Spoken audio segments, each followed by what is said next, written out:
Li tattendi għal avvenimenti bħal dawn dejjem tkun esperjenza li tixxokjak f'sens pożittiv. Kull darba li attendejt għal World Youth Day ninduna kemm fl-aħħar mill-aħħar l-ispirtu ta' Alla huwa qawwi. Sosna dan l-isqof ta' għawdex Monsinjur Anton Tewma meta f'intervista ma' Net News tkellem dwar iż-żgħażagħ Maltin u Awċin li kellhom esperjenza fil-Portugal għal jum dinji taż-żgħażagħ u l-isfidi li qed jiltaqgħu magħhom ta' kuljum. Fil-bidu ta' dan ix-xahar mijiet ta' eluf ta' żgħażagħ minn madwar id-dinja attendew għal 6 ijiem ta' ċelebrazzjonijiet fl-Lisbona fil-preżenza tal-Papa Franġisku b'dan tal-aħħar iħabbar li l-World Youth Day li jmiss fl-2027 se tkun qed tiġi organizzata fil-Korea t'Isfel. B'rabta ma' dan l-isqof Thomas Osna li btali għażla l-Papa jkun dejjem qed ifittex opportunità fejn aktar nies ikunu jistgħu jiltaqgħu mal-kelma ta' Ġesu u dan ifisser li aktar milli kien pass ta' spiritwalità kien wieħed uman. Din l-okkażjoni ta' taħlit bejn iż-żgħażagħ ta' diversi kulturi, ta' diversi ideat tista' tkun ta' ġid mhux biss għaż-żgħażagħ tal-Korea imma wkoll għaż-żgħażagħ Ewropej ukoll għalina. Nħoss li aħna mhux biss għandna x'nagħtu ma għandna wkoll x'nieħdu, għandna wkoll x'nitalmu.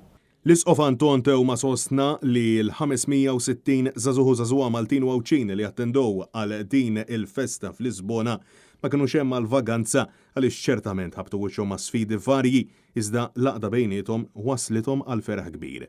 Mistoqsi x'qed tagħmel il-Knisja f'pajjiżna sabiex tibqa' friska għal iż-żgħażagħ, l-isqof Tewma stqarr illi bħala Knisja jridu jaħdmu aktar, inklusu fejn saħaq illi forsi f'xi waqtiet l-element tal-adult jirbaħ fuq dak żagħżugħ. Isu din il-mentalità, speċi isu li aħna l-maturi, l-adulti, isu inħossa li kultant inkonxjament, aktar milli konxjament, isu tirkibna ftit u ma nagħtix ħanitkellem fuqi.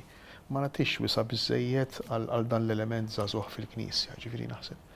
Inħoss li għandi inkun iktar hemm. U insista illi jemmen illi żgħażagħ għandhom qaċċa l-paċi u lena iżda hemm bżonn li l-Knisja tipprova tasal aktar għandhom. Il-Knisja jien ħanejt jiena, ġifieri aħna għandna bżonn nagħmlu ftit iktar outreach maż-żgħażagħ u ngħinuhom jedukaw id-domanda, speċi l-kelma forsi, kelma ftit jedukaw id-domanda, speċi id-domanda tal-ferħ tagħhom, id-domanda li jiġi mument li jinsa kollox li ma jiftakarx fil-problemi tiegħu, li ma jiftakarx fid-diffikultajiet li għandhom il-ġenituri jew fil-mart li għandu d-dar. Dik id-domanda irid neduka ilu jien.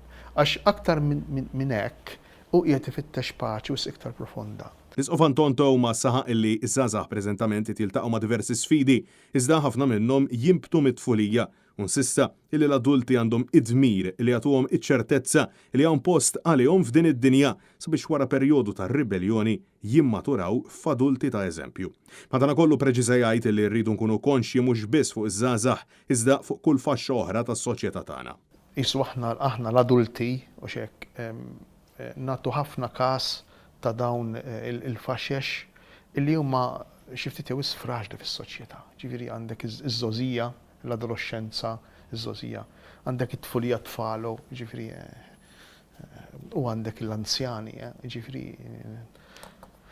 nibża li kważi ħloqna dinja u xek li hija adattata għal nies bejn 30-35 u 70 sena. L-oħrajn ta' qabel u ta' wara ma jeżistux.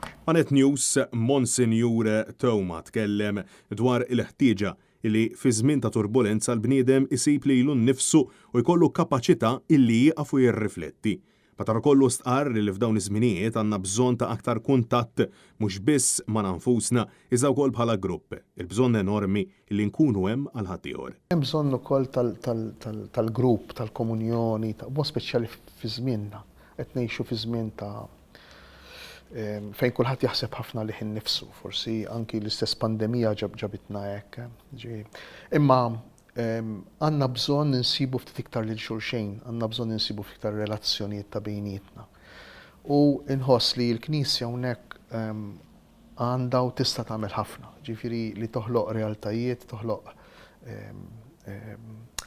okkażjonijiet fejn in-nies ikunu jistgħu jiltaqgħu. Xi drabi anke sempliċement fuq livell soċjali, fuq livell uman. Francesco Catania, Net News.